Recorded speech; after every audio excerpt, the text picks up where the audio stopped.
If you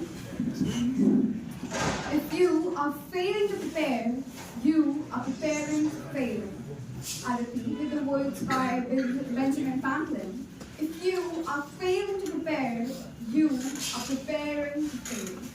Good morning to the honorable audience. I, Anusha, am obliged to give my presentation on the first and foremost management function, planning. So in this very presentation, we are going to cover several topics such as what exactly is planning, what are the features or the characteristics of planning, and next up we are going to see what are the process or the steps of planning, and lastly we're going to consider the elements of planning. So let's begin. What planning really is? If I ask the audience, what do you mean by planning? Anyone can answer. Futuristic approach. Yes, futuristic approach. So the thing is, the planning is what planning is thinking in advance that what are the objectives that we are supposed to achieve during a particular period of time, and what are the alternative course of actions, and choosing the best one so that we can achieve our objective suitable as per our choices and decisions. So here it says, planning is the process in deciding in advance the objectives to be achieved during a particular period of time and formulating the alternative course of action, achieve them and selecting the best one suitable. Next, we're moving on to the features of planning. Planning is the process of thinking of there are certain WH questions like what to do, when to do, how to do, for whom to do, and why. First feature of planning is goal oriented. Planning aims at single objective, and all the action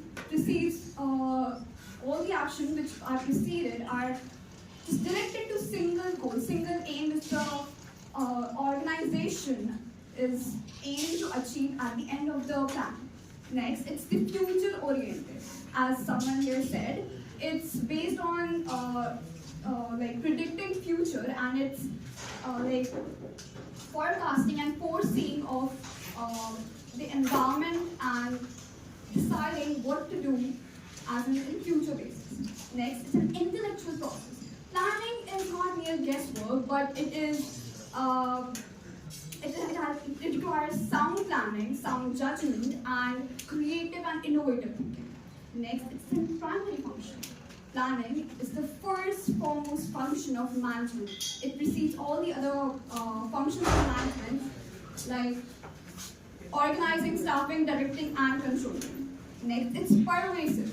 Pervasive means like it has a global application, like universal application.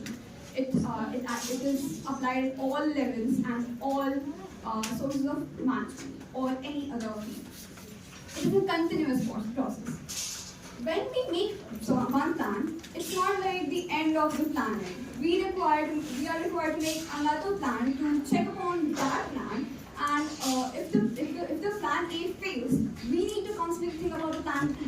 So it's not like one plan that we are supposed to do, but it requires continuity in our planning. Next, it involves choice. As we have already talked about, it means like there are alternative choice.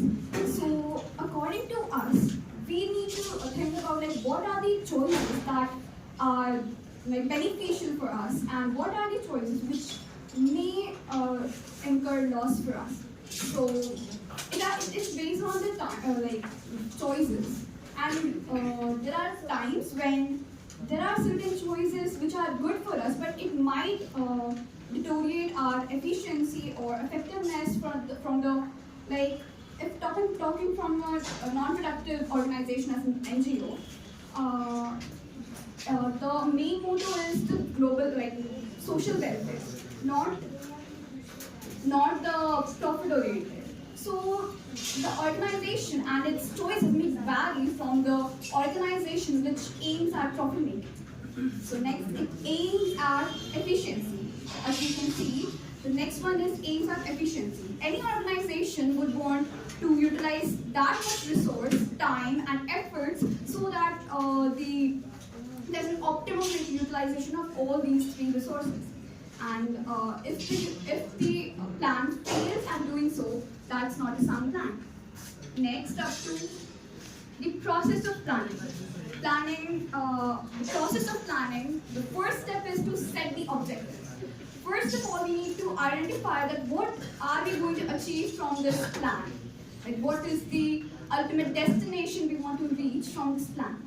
Next, developing a plan promises.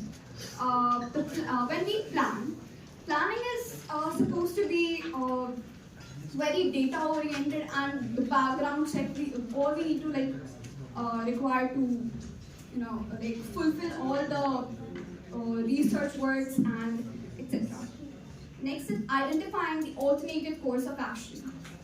When we have collected all the information about our plan and what we are going to achieve in, suppose, time period of 2 to 3 years, so we need to take up all the probabilities, like what are the alternative actions, like what can we do. There might be many ways, but there must be only one way that's best suitable for us. So we need to identify all of them. Next, identifying alternative course. Like I said earlier, there might be several paths, but the best suitable must be one. Next, selecting an alternative. When we have chosen our best course of action,